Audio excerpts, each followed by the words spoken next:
Now, this is just a little 1 minute, 1 minute of your time. This is a little plug for the Potty Mouth Patreon. Yes, as little as £2 a month. All you there in the live chat there now saying hello.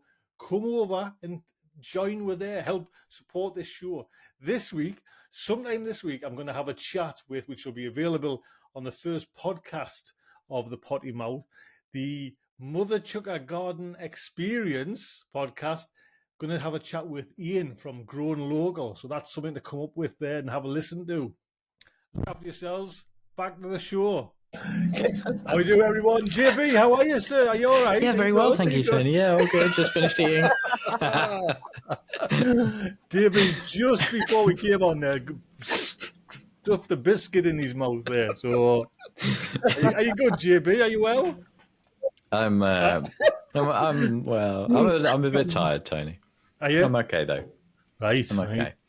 Is this well, you've got a big pressure job there now, JB, so it's not... I don't know whether to be just like, you've got the standard answer of like, yeah, I'm okay. But when it's like, actually, well, not really. not like 100%. I'm operating at like 50% at the moment. I just recorded the video yesterday. No, go on. No, well, what I was going to say is I always remember, like, when I worked for the water board there, like, in the early days, it was just in vans, driving around the countryside. It was amazing. You know what I mean? You're out and about. And then my last, 10 years, it was stuck in front of, like, 7 screens, just, like, 8 hours. Do you know what I mean? And it just zapped us. Yeah. That's why I took early retirement and left at 56. You know what I mean? So... But, very, very sensible, I think. You know what I mean? So... Yeah, no, I did a video yesterday just sort of talking a little bit about it. Just not really feeling the allotment very much at the moment. It's like I'm still going down and I feel quite proud of myself for still like sticking at it and going down. But while I'm there, most of the time, I'm just a bit like, it's okay. And you're just not getting the same satisfaction that you normally get from it sometimes. But that's just life, isn't it? It's just life sometimes. Is it not because you're looking at my tomatoes? Is that what it is? That's definitely it. Yeah, that's definitely it. Well, anyway, Jimmy, it's lovely to have you for an hour there. And we'll try and just think of us as massaging them shoulders. It's nice. No, it's really nice. These are very relaxing, just catching up and chatting. So, excellent. Jess, how are you? Haven't seen you for a week or two, so it's lovely to have you back on. Nice. Yeah, it's funny you say that, JB. Like I've just put the video out on like my Patreon because it comes out early. Early. I know this never happens that it's early, and it's actually early because I've been really flat for like weeks and weeks on end, just a bit like not so much about like the video or the Patreon or anything, but just about everything. And then suddenly, like over the weekend and today, I'm suddenly like, oh yeah, it's back. Like I'm feeling really energized and like excited about stuff. And I picked some carrots, so all that kind of stuff is kind of I feel like back. Did you see you picked some carrots? I don't even have the excuse of having a serious job. Sorry? Did you see you picked some carrots? Wow. Man, one of the very few. Bloody hell. What's the secret? Do you know what I mean? Do you know what? They were the first ones I sowed. So I've done 3 lots of carrot seed, and the first lot I sowed are all looking great. Like I got some decent carrots out of them, and I was really impressed. Every other one that I've sown, even in the same box, they've just been eaten off before they've even like got their true leaves. So I don't know how the first ones escaped, but they appear to have. What variety were they? Sweet Candle. Sweet Candle and Black Nebula, but Black Nebula they're much slower. So although they are like up, but they're way behind the Sweet Candles. Well, I've got some germinated, but honestly, Jess, they're just like little, but they're there. And that's the first time they've been there for probably 2 years. So, I mean, wow. These are in tubs as well. Tubs 5 foot off the ground. So, I'm not even going to go there and bring them down. So, Audrey, nice to have you. Always a pleasure. Nice to be here. Yes, well, Audrey, I seen one of your posts in our little WhatsApp about you being garlic harvesting. Yes. Good crop? a very good crop. I'm very pleased. Right. And it's much more manageable size this year. Mm-hmm. So decent How many was it last year, Audrey? pardon me? Oh, What did you say, JB? How many? How many was it last year? No, last year was about 300, but the year before that was 700. Oh, it was that long ago. Wow. So that's why I'm now down to 150. Just like perfect. Incredible. 3 bulbs a week. We're good. Will you get through all them, Audrey, before they go like soft and... Oh, yeah, if they look like they're going anywhere, I will peel them and put them in a food processor and freeze them. Right. So I can just throw some in to whatever we're doing. Mm-hmm. Oh, absolutely. Yeah, I won't let those go. I'm saying, are they decent sized bulbs, or they're just... Yeah, I should have had one for show and tell. All I have is my tomatoes for show and tell. I should have brought one. I forgot show and tell, but I did pop up, Audrey, about that. The sucker challenge. There is, if anyone wants to join, there is in the Discord, there is a sucker challenge run there. That one of mine's still alive. Can you see? Look at it, covered in flowers. Look at it. Yes. Okay. If you look at my screen full size, you'll see the one in the back here that I have that has actual tomatoes on it. Can I do that full screen? Oh, wow, yeah. Right. Wow. Yeah, I don't know how we can. There, I'm Is doing that just it in there water? Yeah. It's Oh, in yeah, I water. can see the I cup. just brought it Yeah. in for show and tell. So basically, Okay. Audrey, you just cut a tomato, a fully grown tomato off at the root, and then put it in a glass jar. Do you know what I mean? Yeah, This that's is like exactly what I total did, Tony, because cheating. I wanted to. Yeah, that was the biggest sucker I think I've ever seen. Totally missed it. And it has 3 tomatoes on it, and they're black strawberries, so I wouldn't mind having a second one of those. Nice. So that's going in the ground tomorrow with these 2. I have another little one like this, and it's purple heartthrob. So those are going to go in tomorrow. So I think they will produce fruit. Right, so they're not even going to go in a pot. You're going to put them straight from them little jars, glass jars, water into the earth. Well, this big one's going into the earth. Right. The 2 little ones are going into, they're pretty big pots. So the 2 of them will go in the same pot. Mm-hmm. Because I had 2 that really didn't thrive. And I thought, perfect, these will pop in there, and I won't mind that things aren't even. So that'll be good. Well, we've both got suckers. Jess, JB, have you got a sucker? I did update the Discord on my tomato sucker process. I meant to send you a picture, Tony, so you can show it, but I forgot. But last weekend after we filmed, I found a really big one, actually. That was like hidden at the bottom. I plucked it off. And then I went and did 10 other jobs. And when I went back into the polytunnel this weekend, I found the sucker just on the floor, like completely dead and dried out. And I was like, oh no. I took a picture of that and put it on the Discord. That's my contribution to the sucker challenge so far. Not good. Well, I'm still not optimistic. You know what I mean? I just can't. Mine hasn't. I put mine in the soil. It's a way alive, but it hasn't budged. And we've had some nice days, and it's in nice compost, but just doesn't seem to be kind of. Doesn't Well, look. it'll take a minute. It takes a minute for roots to show up. We'll see. But I bet when they do, that thing will shoot off. Yeah. Shoot off. Mm-hmm. Jess, have you got any suckers worth plucking? No. I did. I took some. I've been stripping them off, as they go, just like really small. I haven't. My plants aren't big enough to be producing suckers that are decent enough size to actually do anything with at the moment. Although they are growing at a rate of knots. Like every day there are like 2-3 inches. It's finally happened. They're actually taking off. Yeah. Nice. Although I do have some. My garlic harvest, I do have show and tell for my incredible garlic harvest. Have a look at that. Oh, yeah. Right. All right. I got nothing out of them. Just What rot. happened? They're just rot. They're just like just absolute squidge nasties. So, yeah. Sorry.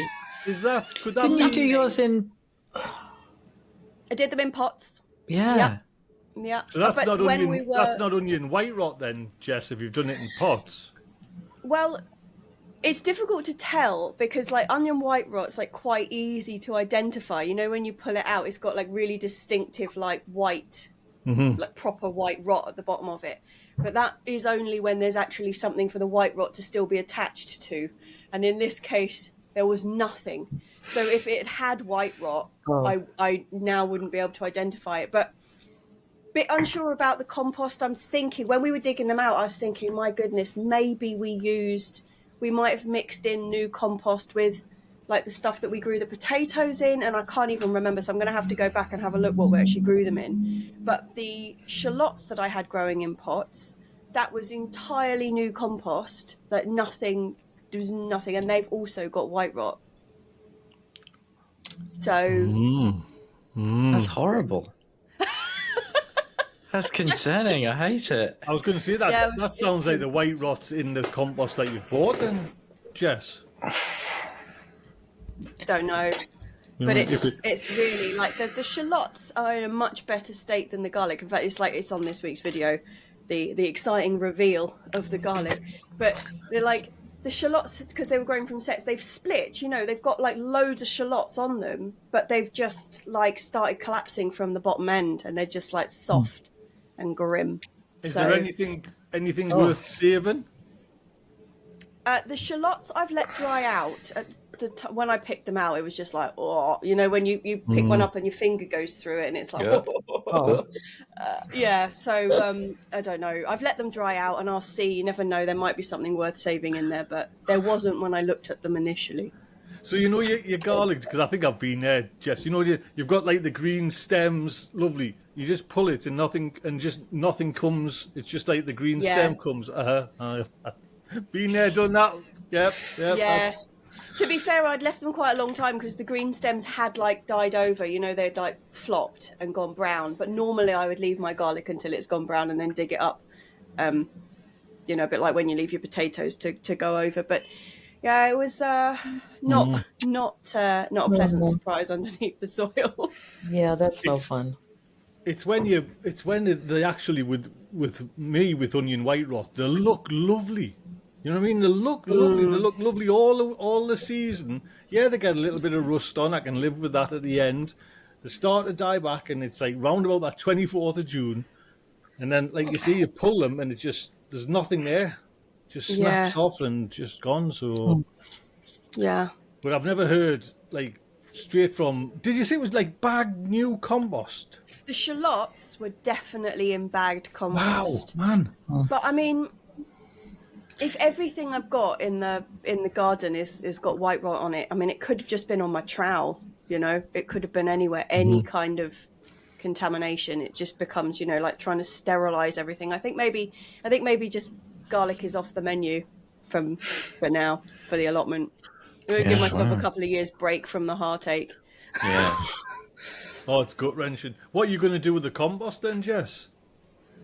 Well, we've chucked it back into our own compost bin because I know that our own compost is riddled with white rot. Like, there's no getting away from it.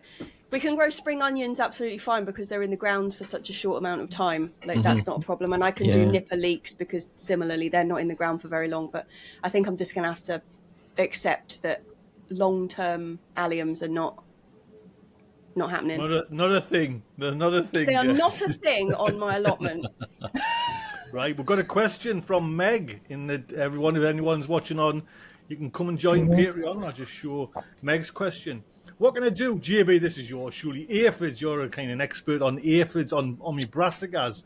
Can I spray the chili and garlic spray because it keeps raining? Or she can't, Meg's saying. So, funny enough, just before we get into Meg's question, I've had to just throw out now all, you know, we're talking about the lettuce and how far you can take it before like aphids kind of really spoil it and that. And I think it was the last time maybe Jess was here, we were talking about it, and I was like, it's too much. Do you know what I mean? I took one more picking from it, and we've had some great crops from this lettuce in the greenhouse, but I had to wash.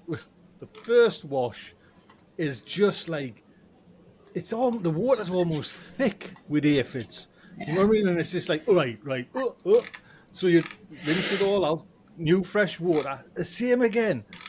4 times. The 4th time I was thinking, right, there's not many here. Do you know what I mean? So after that, I was like, oh, it's the whole thought of them. Do you know what I mean? Just like, yeah, it's a bit of protein, but my God. Yeah, that's not good. I had similar with I just had a blackberry harvest yesterday that looked really nice, all those loganberries. And I did the thing where you put them in salt water for a little while, and normally you see any insects, they kind of float to the top. But the amount of small wriggling insects that came out of them, I was just like, no, not worth it actually. And it's really better compost. Never to do that and just eat the blackberries. They were too big they weren't like, you could kind of see them in the raw. It was not good. But yes, for aphid control, I think if you can't spray anything because of rain, you're probably just going to have to do either high pressure spraying, so straight on the, get your thumb on the hose, get them off, or just physical. I've done that. Sorry, again, I'm jumping in. With me, some of my chilies, actually the Bertologa ones, was getting covered. So I was like, does that not just like wash them off and then they're like? It's very temporary. Yeah, they can't travel that far normally unless they've got wings. So the high pressure spray will knock quite a few out permanently.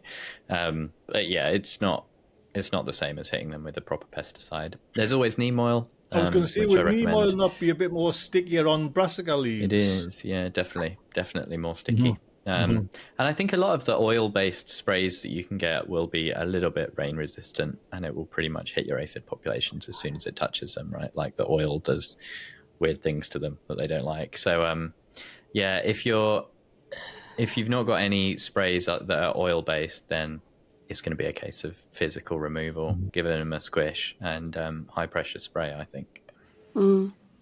But Ralph's just saying there he's grown all his lettuce in a veg truck with no signs of aphids or slugs. But God, Ralph, mine was just like hideous at the end of it. Mesh. It was horrible. Can't you also plant some crops that they will go to first, like nasturtiums, or like some sacrificial things that they're going to go to faster and destroy before they get to your brassicas? That's definitely I've been trying that this year. And has it? I was going to say though, Audrey, has it worked? Because that's great in theory, but in practice, I would have thought the aphid would say, "Well, there's food here. Why am I going to go over there?" Do you know what I mean? I don't know if they're more attracted to a flower than a brassica, but my nasturtiums down by the few brassicas that I have this year are pretty hammered, and I'm just letting them get hammered. It's funny, I've got a self-seed. I've got a self-seeding nasturtium in the polytunnel, but quite near all the nasty. Then they didn't go there. Not any. Generally, what was that? I've got problems with aphids on the brassicas. Only a couple of them. You know how they just seem to target like the odd one and they stick to it and just wreck it. Mum's been out there with the sponge and the soapy water, to wash them off, because there's not many of them. There's only about 6 plants in there, so it's not completely unmanageable. But my nasturtiums are looking fantastic. Not a aphid anywhere near them. Everything else has got aphids. The nasturtiums are just like in the looking fantastic. So we had two in the back garden that just got to the point where the entire plant was black with black fly. Oh, They really loved it this year. But like you say, it's if they're on that, they're not on other things. So we left it for quite a while. Actually, David there's just, I'll just pull this up as well. He's been relocating. I do this. Ladybirds. Yeah. No, leave her here. Leave her here. I haven't seen actually many. I tell you what, I haven't seen many cabbage white butterflies. I don't think I've seen a single one. They're all over here right now. That's why. They came to Detroit and said, we're leaving you guys alone for a little while. They're everywhere here. No. Yeah, I don't know if it's been the weather, because do you remember I saw a couple in the greenhouse like really early this year? It must have been like end of February, like way before you would expect to see any around. And then there's been, I mean, touch wood, there's been nothing since. So, You have, I think we've had a really weird start to the year. So I think a lot of the kind of butterfly and insect species that would normally be more active in early summer and spring have been really dormant. And a lot of the butterflies have multiple broods. And I think cabbage whites are like this. So at the moment, cabbage whites, it's like caterpillar time. And then once those caterpillars go, you'll get a second brood. And they'll be the ones that overwinter. And you'll see them in spring. But quite often, a lot of butterflies and other insect species as well, you'll get this kind of lull at the start of summer where they're sort of between broods. I watched, there's a guy called Dave Golson, actually, who's a professor with a YouTube channel, who did a really cool video the other day about, I think it was just called Where Have All the Insects Gone? Because this year it seems like there's really been an observable downturn just in the number of invertebrates generally, like bees, butterflies, everyone's noticing it. And I think it's just that kind of depression that we had in the weather. Quite a good video, though. I recommend it. It was. I watched it. Thank you for that recommendation. Yes. What was it? Who's it called, JB? Dave Golson. He's got a few. He's got a few books as well about insects and bumblebees and stuff, and a lot of bug videos. Yeah, he's got a really nice wildlife garden as well. Massive, huge garden full of pollinator-friendly stuff. JB, I'm just going to you, JB, because you're kind of into this thing that I know. Would you move? Is that like an option, moving ladybirds into, like, say, somewhere, or would they just kind of fly back away? Or they probably will, come and go as they please quite easily. But if you've got something that's an enclosed space, especially if it's netted, or a greenhouse that's closed most of the time, then there's no reason not to. I quite often do it with bring stuff onto my chili peppers just in case, so they can guard them. What you really want to look for, though, is the ladybird larvae. The little, the black and red larvae. They're much more voracious eaters than the adults. Did Audrey? I see we had a comment somewhere, and I think you mentioned it as well. Like, I did some aubergine harvesting, my first aubergines this week as well, and hey, I got a lovely one, JB, from the quad grower. Do you know what I mean? I got a few little ones, but I was actually just picking them. I could have left them, to be honest, but I picked them for the camera. But like, the one was a cracking size. I was chuffed to bits, to be honest. I mean, they're in the quads, and they're a thirsty plant. They're as thirsty as the tomatoes. Do you know what I mean? They're kind of topping up. But it was nice to have some early aubergines. Anybody else had an aubergine? Anybody? I have some forming. Right. But they're not. I'm not going to just pick them for the camera, Tony. Now, you're not a true YouTuber, Audrey. You're a true gardener. They've got a little bit to go, and then I'll be happy to pick them. Do you know what variety you've got, Audrey? I have 2 this year. Holy moly! One is a Black Beauty, which I've never grown that one before. It's that's one. I've had them before. Like classic, and I'm not remembering the other one. Mine, I've told mine a couple of times. I still can't remember the.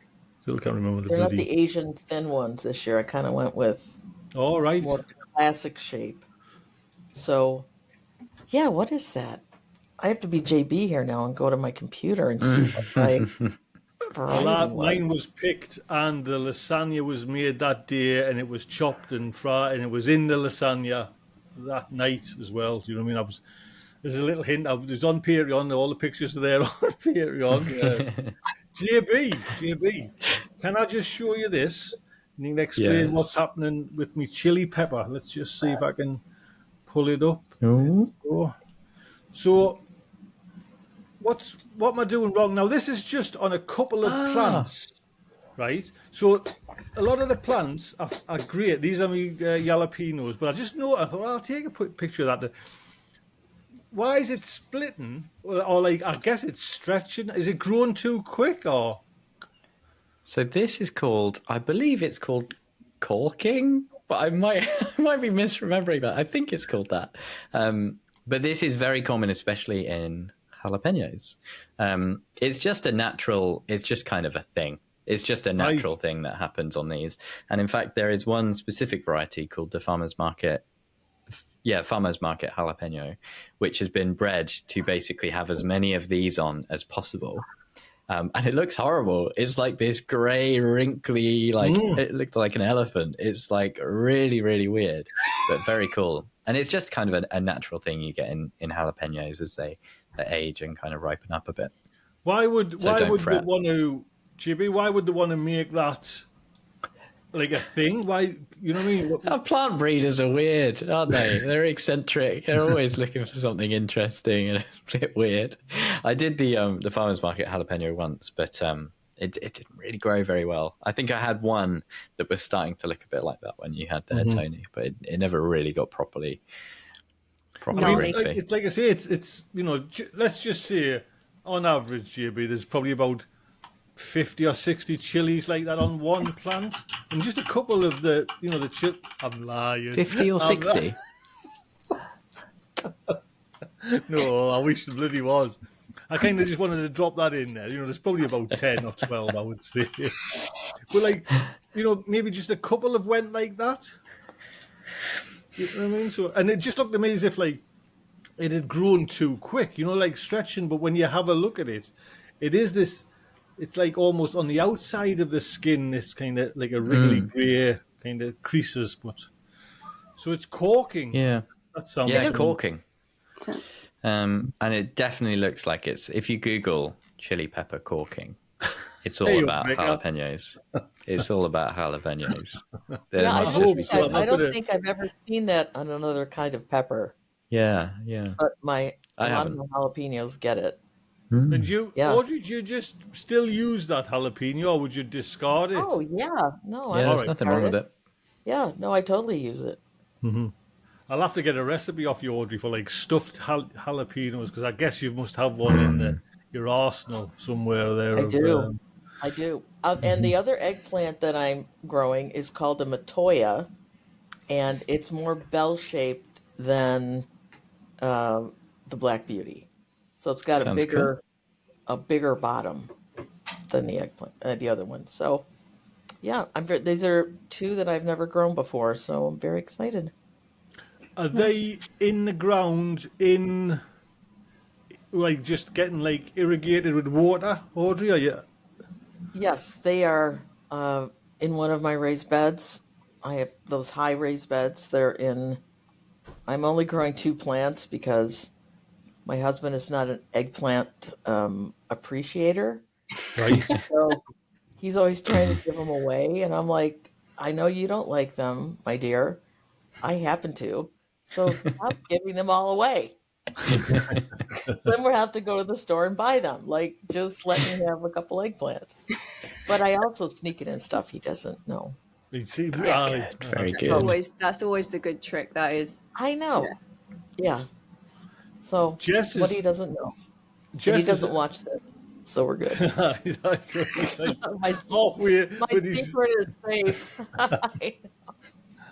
Jess, do you grow aubergines, Jess? Yeah. How's yours doing? They're really small. They are really, really small. But yeah, normally, so I'm doing Black Beauty again this year, which is the one like over here. I don't know about where you are, Audrey, but that's the real bog standard one over here. Absolutely. Absolutely. Yeah. And the other one I'm doing is White Knight, which is a really long, skinny white one. Mm-hmm. So I think I started off, I did 5 varieties, but when I planted them out, it appears there's only 2 left. So it's the rest of them just went by the wayside, but they're the 2 I've got left. Yeah. But no, I'm not anywhere near close to picking them. They're not even flowering yet, Tony. Right. When did you sow them then? Because normally it's quite an early sowing, isn't it, for aubergines, mine? But I mean, that just makes it even more painful. I think I sowed them on the 3rd of January or something, and they're only about this big. So let's not talk about that. Well, it's funny, Jess. I give one, when I sowed mine and they were kind of say 3 or 4 inches, I gave one to a friend who just had it in in a conservatory that was warm through the day, cold at night. And mine now, I kind of say, I don't know, like chest height, somewhere like that. Theirs is still as if I'd just given them it. It's still in the same pot. Yeah. It hasn't been. It's been kind of ignored and left now, but it just hasn't. And it's obviously that heat cold just didn't. Yeah. You know what I mean? Yeah. Get it away. So. It was there's so much stuff was stunted this year. I mean, across the board, you hear everybody saying that they've had not all the same stuff, but everybody's found that like things have just been really slow to get started. And the aubergine, the things that I started extra early this year, like it really didn't pay off because obviously we didn't know we were going to have the year that we've had weather-wise.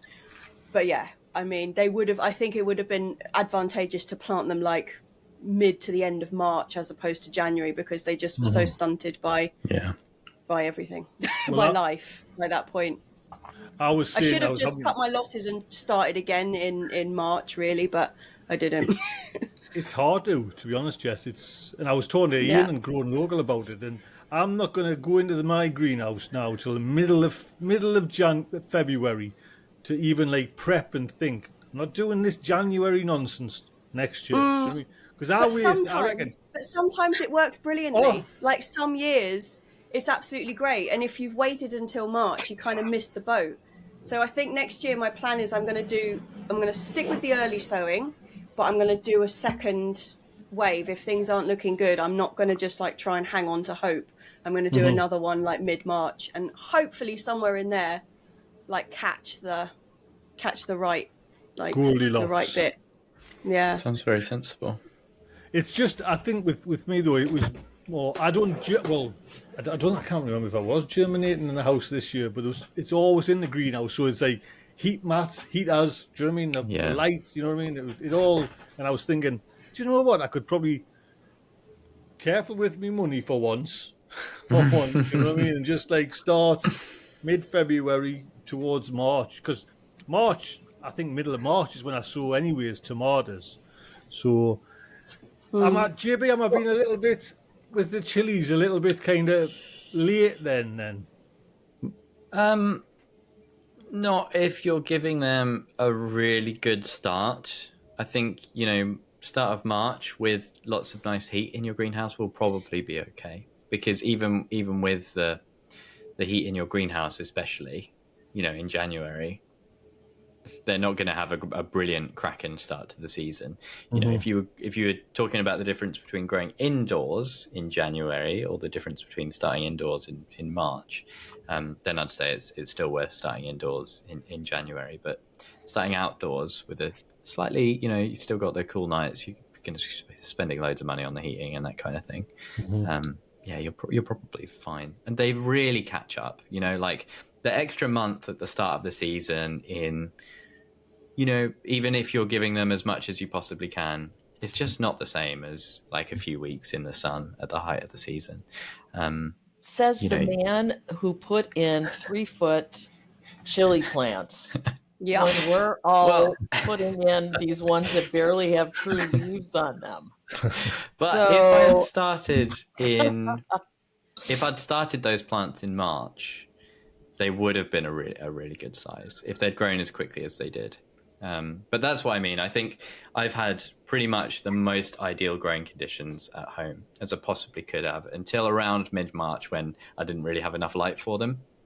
So if you've got a setup like I've got where you can give them everything from January, it's probably worth it because they're going to have a really good month or two of growth.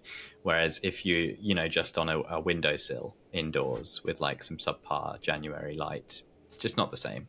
Yeah. But then, JB, for next year, then you're going to run into the same problem, surely.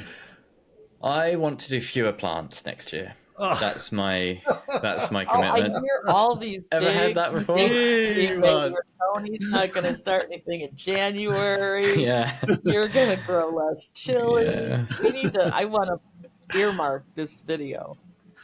Yeah, it never happens, does it? But just do a replay in spring next year. Just like this is what you've committed to. If I could, I mean, you can't help it. Yeah, I will try and do less plants. And I think what I would really like to do is extend the autopots in the polytunnel. and probably just have like one line of auto pots because they're going to get stupid big. The polytunnel is going to turn into a jungle, and I'm going to regret my life choices for sure. Yeah, definitely, I can see it happening. So that's my challenge for next year: fewer chili plants. Well, funny enough, JB, I'm finding the chilies with the quad grows are loving the quad grows, and it's all manageable. Where the tomatoes are just like they're about, some of them are like 9 foot tall, and I've stopped now cutting suckers off, and I'm just letting, because we, I talk, like I think Jess was mentioning the last time, Sean, like late on in the season you can still pick. You know what I mean? Well, I was always like, get them out early, so I've got like these tidy beds. Well, I'm not going to have that, so I might as well just let them go. So anything like now above the head height, they're just suckering off all directions, and it looks like I can keep them up there. So I'm hoping I'll get like a nice late, before like the frosts hit, and even tomatoes will stand a little bit of cold compared to chilies, I suppose. So I'm seeing how long I can kind of keep the whole lot going this year. Yeah, well, you've had crazy tomato year. I picked. I haven't got a. Well, I have got a picture, but I haven't got it on us. Picked Jess my 2 of the Rebel Starfighter ones. Man, just like lovely. Do you know what I mean? Just like a lovely looking plant. Sorry? Have you tried them? Not. I picked them. I haven't tried them. I was gonna, Audrey. I'm gonna give them tonight to my daughter. My daughter's been like, "Where's the tomatoes, Dad? Where's the tomatoes?" So I thought, all right, first picking I'll give to my daughter. So wow, because we're all waiting to hear if it's good or not. I know. I should have brought her in. I think as well, I did pick, Jess, you were mentioning the Alice's Dream. Is that Alice's Dream one, Jess, where it's like a 2-tone orange and darker one? Is that the... Yeah, this is something that I've been trying to clear up. Because, I said I got confused between like Sartre Relays and Alice's Dream. Mm-hmm. I think the reasoning was that when you look at pictures, so the Alice's Dream that I had was quite yellow on the bottom and really purple on the top. But 2-tone, yeah, so it's got like a horizon line around it. And then when I looked them up, like some of them were like that, but some of them were also like quite orange on the bottom and then dark on top. So I think there's quite a lot of variation within the variety. Well, that last one you've just described there, which I think is my Alice's Dream. Well, it's a Lucky Dip, which I think is an Alice's Dream now. I thought it was a Rebel Starfighter. That's like that. It's like a dark top, goes into this like lovely burnt orangey to orange bottom. Do you know what I mean? So, have you tried one yet? No. Again, they're there ready just for my daughter to kind of take away. Okay, why don't you give your daughter like 1.5 tomatoes? And say, "Here you are, sweetheart. I love you." Daughter, man. Do you know what I mean? I'm not going to hold the daughter and keep her home. I love you, my beautiful daughter, but I need to try this tomato. Yeah. Giving away your first tomatoes is a whole nother world. I know. You looked really sad, Jessie, when he said that. I can't even imagine doing that.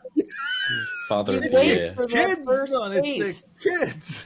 I'm doing it for the kids. I love my children too, but I would split a tomato with them happily. What?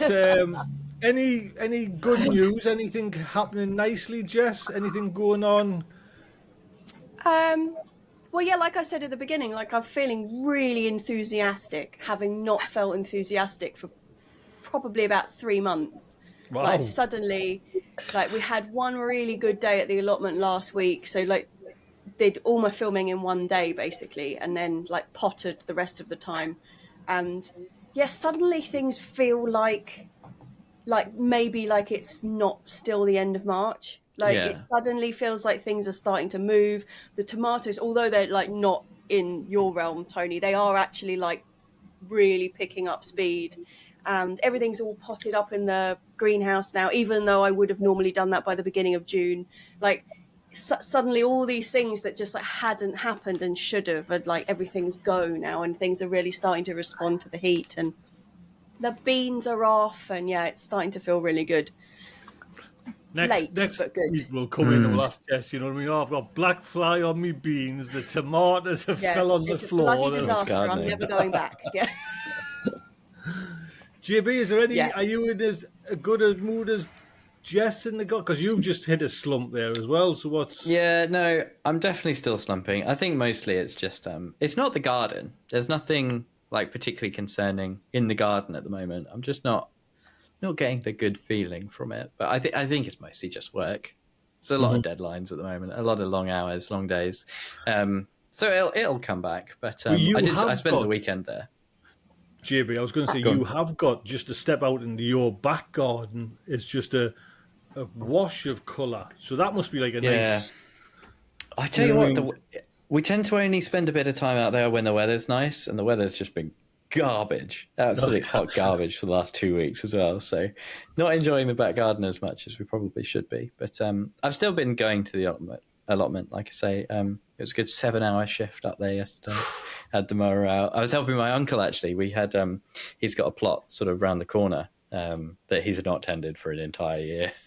So it's, beyond head high grass. So I took up the big strimmer and the mower and that kind of thing, and we smashed that back. So that was quite good fun. Well, he mostly did it while I potted around on my own plot. But felt good to help out. So what did you strim it, then grass cut it, and is this just like paths, like what he uses as paths, or is this like on it's beds? Everything, the entire plot, head high grass, the old beds, the paths, everything, all around they had like a little decking area with the seating, head high grass. Just everything is head high grass, but at least it's only grass and not like brambles or anything like that have got to be dug out. So he went through it. Has he got to dig his beds over then, JB? Has he?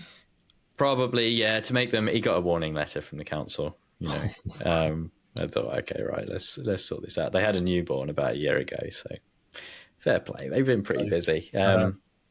But just get it trimmed, and then I think I was saying you probably just cover half of it. Get some membrane or some old compost bags or something like that, just so that it doesn't immediately start growing back again. You missed out the best. You missed out the best cover. You know what I mean? E-bike boxes, man. For God's sake, man. You know what I mean? I've been putting mine to good use this weekend. The box, not the e-bike. Yes, coming in again, thick and fast. Mine. So yeah. With a box. But no, yesterday I had a really good harvest as well of the first Kalima bean harvest, which was very cool. And there were thousands, when you get under the dwarf French beans, when you kind of get under that canopy of leaves, it's just like, whoa, so many. So that was really, really nice. And I dug up some volunteer potatoes as well, actually. The old King Edwards that are just kind of left in the bed to do whatever they want. And they look really good as well. So I'm yet to cook them up and see whether or not they're actually going to... They're massive, actually. They're getting pretty chunky. Not like baking potato size, but very big for a King Edward. Right. The sort of thing you really want to cut into like 4 or 5 before roasting. Mm-hmm. Pretty chunky, Any like scab on them or anything like that, or the clean? They looked perfect. They looked absolutely perfect, and we've had loads and loads of rain. It's been a very wet season, so I'm hoping they were super well watered. Mm-hmm. And hopefully they'll be okay. First chili harvests are coming as well, which is very exciting. Starting to get the first few chilies and lots more mild ones this year. So we can just like chuck them all over nachos and that kind of thing. That's what we had the other night on the weekend. Well, really good. Yeah, I'm going to say, JB, I think I'm going to next year really hone in on milder ones just to chuck them. You know what I mean? Just because like jalapenos, like what, I'm going to try and get a recipe off Audrey. You can have that all the time. Like a daft hot one. Yeah, it's nice to grow, you know what I mean? But I think I've got about... You don't want to spoil your dinner with it. Right. It only takes like a certain bit, and it's just like, oh, that's a bit too hot. Do you know what I mean? It's yes. So, Jess, any chilies? Are we still small with the chilies as well, or? We're still small, but they are flowering. And they are really starting to come good in a way that I thought they weren't going to. Like they looked really sad, but they've really come good. And I don't think I'm going to end up with huge bushes of them. But I'm now optimistic that I will get something, which is good. Mine, What it's pot lovely to size heat. are they in now? Now they're split between, so the ones that still a whole load of them just died off, just stopped, so firstly I had all those ones that didn't get past seed leaf, and then I had ones which kind of came up and then just stopped, like after getting one set of true leaves. But the ones that kind of slowly plugged on, I've got them now split between the quad grows and these like 7 litre, like my normal green pots, which are 7 litres that I used to grow everything in. So it's quite big pots. Yeah, and they're really like taking to it. You can see like the growth rate has suddenly increased, and it's a joy. Nice. Having nice. not changed shape. What compost did you use then, Jess, in your quad growers? I have used a 50-50 mix of my own compost and silver grow. Right. And my compost is really like, I know I always say my soil's really sandy, but like obviously some soil keeps getting into my compost because it's more like John Innesy than like a potting compost, if you sort of see what I mean. So yeah, getting a mix of those two and then shoving a bit of like bloodfish and bone or something in there as well. Right. And I feel like I've hit a sweet spot with the compost now, so that's nice. Good. Which one you looking forward to, Jess? Growling away about the silver grow. Who's growling? You, yeah. I'm just, you know what it is though, Jess? It's just, and it's not just silver grow. It's just like you get that bad batch, and you just like it puts you off. You know what I mean? So I wouldn't have went down that alley of, you know what I mean? Like, God, these aren't like I'm getting them to this stage. I don't want to kind of use whatever company's compost, but yeah. Which one are you looking forward to then, Jess? Which chili are you looking forward to the most? Well, miraculously, that boot gelokia I actually only sowed because Ian gave us the seed, and I was a bit like, oh God, that's going to be scary. I only sowed one of them, and I've got it, and it's potted up, and it's in a quad grow, and it's surviving. I mean, it's only about this tall, but it's like beefy, So yeah, that I am hesitantly looking forward to that one because I've never grown like a proper hot chili before. Probably the hottest I've grown was one that had like, I can't even remember what that was called, but it had like an overhang and then like a little pointy bottom that stuck out the bottom, and it was red, and that was pretty fiery. Sounds like a Scotch bonnet. Yeah, it might have been something like that. So nothing really that hot. So yeah, I'm looking forward to that. Can you film it, please? I have 3 white butterflies right outside my window right now. Do you? As we're talking about, you don't have any, they're all here. Actually, when we were talking about the butterflies earlier, I can't remember who said it, but somebody in the chat was saying that their buddleia is normally covered in butterflies and there's nothing this year. And it suddenly made me think, yeah, we've got one of those like bog standard kind of like pale purple ones, that you get along the railway tracks on the side of the allotment. And last year I spent ages filming it because it was so covered in, I think it's the peacock butterfly. It was like you could barely see the flowers. There was that many. It was incredible. This year, I don't think I've seen one, and the flowers are fading. Like not a single one. Oh, I have 3 buddleias right outside this window. Now, the white ones don't land on it. They do nothing. Yeah. But I get monarchs and I get swallowtails. And beautiful. It's been beautiful. Yeah.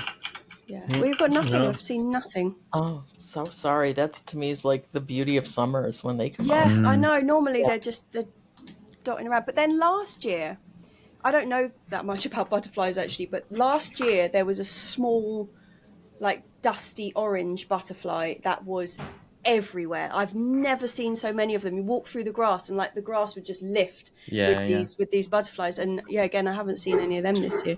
That was probably the skippers.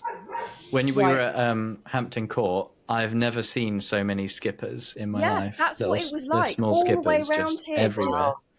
It was incredible. My site's pretty good for butterflies this year, I must say. I think it's because we've got so many like abandoned grassland plots, and a lot of them are grassland butterflies. But I've seen quite a few speckled wood and ringlet, and loads of meadow brown and gatekeeper. It's quite nice. I even saw a marbled white on our one the other day, which is quite an uncommon one to see in a town or a city. Quite cool. What's the one that's like? It's a really like a lime green yellow. It's quite small butterfly and it's really vibrant. like Oh, citrus. a small one. Yeah, citrus, and it's like it almost like looks like you've gone over it with a highlighter pen, like coloured in a cabbage white. Oh, I'm not sure. Maybe like there is a green veined white. Is it mostly white? Right. No, it's got like a little, like on the edges of the wings, it's got like a bit of a white border, but it really does look kind of like a fluorescent. I'm not sure. Yeah, I was thinking brimstone. Ian said brimstone, but they're quite Oh, maybe. yellowy a lot of the time. Oh. We'll look at some pictures on WhatsApp. Yeah. Identifying butterflies is my favourite pastime. How's the hay fever, JB? It was really bad yesterday and this morning, actually, but it's not been so bad through July just because it's been so grey and miserable. But yeah, cutting lots of grass yesterday was a bit... I had the mask on. Not the full gas mask, but just... I was going to say you need a ventilator on. Yeah, just a little mask. It helps a little bit, for sure. Mine, we've had some, like... It was my birthday on the 19th, and it was a lovely red hot day. Then we went out for like a meal yesterday with friends to like celebrate, and again it was a lovely day. And then woke up this morning, it was just pouring down, absolutely bloody pouring down. Yeah, it's chaotic, isn't it? It's just you kind of, and again I mentioned this last time, still in like night times with like a fleece on if it's cold. You know what I mean? It's like, for God's sake, man. You know. Just crazy weather, you know what I mean? No wonder we're struggling. No wonder. JB, there was, we were talking about your polytunnel, and there was someone mentioned, I forget where it was, but someone mentioned putting peppermint oil down. Did you see that? Like maybe. I didn't. I tried that exact thing. In fact, my mum did it for me. She turned up just after the first fox attack, number one. And really kindly, she had soaked a load of tea bags in peppermint oil. Apparently a good way to just really saturate them, and it stays around for ages. So for quite a while, for like 2 months afterwards, because I've sort of put them outside, but a few in the polytunnel and near the door as well, the whole tunnel's like absolutely stank of peppermint. But it was really nice. Like, it's a really nice smell. But I don't think it worked. The foxes are just so comfortable around the plot. They basically come up to you while you're working. Right. It really feels like I'm in the fox's territory rather than the other way around. But yeah, I've done lots of home remedies as well. Like quite towards the end of the season when I've got lots of super hots, I was like rubbing those on the bottom of the polytunnel and stuff. All these foxes in your area, streaming eyes. Yeah, exactly. I've been using the because I haven't put the door. Well, I've got the door on the polytunnel, but it's not secure. Like, it wouldn't keep a fox out or whatever. So I've been putting cotton wool balls soaked in a mixture of peppermint and what's the one for mosquitoes? Citronella. Yeah, I've been putting them in there, and that does seem to have kept everything out. Nice. Nothing's been in. Like everything, every good book. Yeah. Including me. Yeah. So is your hole fixed up then, JB? Yeah. I did it straight away. I did it the same day when I turned up and it was there. Right. I was like, right, let's get this over and done with. Doing it through the tears, like crying and patching it back up. It wasn't too bad. Was it a pain getting behind because it was on the hoop, wasn't it? Right on the hoop. It was a pain. Yeah, I got. I actually used a spare bit of plastic that I had lying around that I kind of cut to size, and I put that on one side, but then I still did all the tape on the other side. Right. And halfway through, ran out of tape. I got to the end of the roll. I was like. Thankfully, I had a much smaller one, which was really annoying to use. And I went the wrong way. I went from the top down instead of the bottom up. So I had to go again. Yeah. I did it from the top down, and then I did it again from the bottom up. So it looks like a hot mess, but I'm the only one who's got to see it. Just keep the camera away from it. It's fine. No one will see it. Why bottom up instead of top down? Because when the water runs down the skin of the polytunnel, it's more protected if you've gone from the bottom up, because there'll be a top lip at the bottom as opposed to 5 top lips, if that makes sense. Mm-hmm. That's It's about like the best way I laying can slates describe on it. a roof. You Yeah. don't Right. you put them that way rather than Right, that way right, too. right. You well. Anything else before we wrap this baby up? I think that's about it for me. I did finish my screen doors. So the polytunnel now structurally 100% finished. Finally, it took me best part of a year, but it's done. It's done. So very, very pleased. I got the screen door on, and on the far side of the door, I just stapled the screen up. Just like, I'm not using this door ever again. Just stapled it. I don't use it anyway. It's always got stuff in front of it, and it's really awkward anyway, because if you ever want to use it, you then have to like go back outside, because you can only close it from outside. So you've got to leave the polytunnel, close the door, and then walk all the way back around the other side. No, you don't need that. You don't Annoying. need that shit. It's just annoying, isn't it? So just leave it there for the airflow. And now I've got a bit more storage space. I've just noticed this, JB, for keeping. Did you see this from Chris from keeping foxes out? Just lying through. It's a legitimate thing. You can buy it. Nice. One of my mates at work has got an allotment, Peter, and he swears by it. They buy it every year because they had similar issues with like their foxes were climbing onto the top of their polytunnel and sleeping on top of it, and they scratched it all up and everything. So he had to reskin it, and they've put lion poo around, and it works really well apparently. Yeah, we used to sell it at the garden centre, but I never actually tried it. In fact, we had terrible problem with foxes actually at the garden centre, because they came in and used to rip all the bags of compost apart. The ones that are waiting to be sold, which is not handy. So we put lion poo around, and I'm trying to remember whether it actually worked or not. I've solved it never heard somehow, that. and I can't see another way we did. So maybe it's worth a try. Well, now, why would I almost want to call these domesticated foxes that you guys have over there, because they're so human friendly? Yeah, borderline. How would they know what lion poo smells like? Like, Must wouldn't be- they have to have like a connection I that think went, it's just oh yeah, like there's like hormonal, isn't it? Like what's in there is. It'll be like I don't know. a deep down evolutionary thing. That would be Jason's pretty saying deep. there's scoot fox repellent. Scoot, that's what it was called. Yeah, Scoot. Right. Never heard of it. That's Jason. I think- That's Jason who made the chili jam for us. Yeah.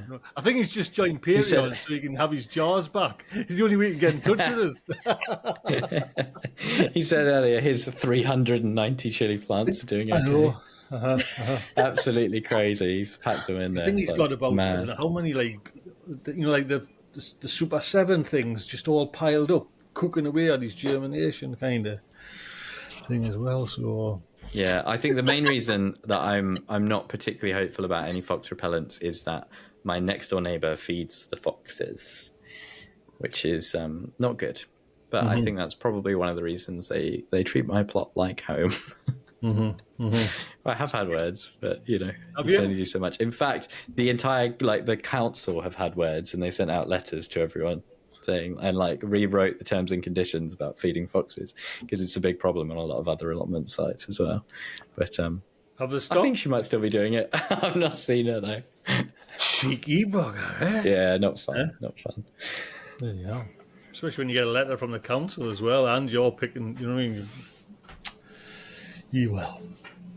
Well, I think that's it. Covered, everything covered. Listen, if anybody wants to join our Patreon, the Potty Mouth Patreon, that would be fantastic. There'll be a link in the description. Come on, all you that are there on the live at 7 o'clock. Come and join. Jason's jumped in there. His toes have touched the water there.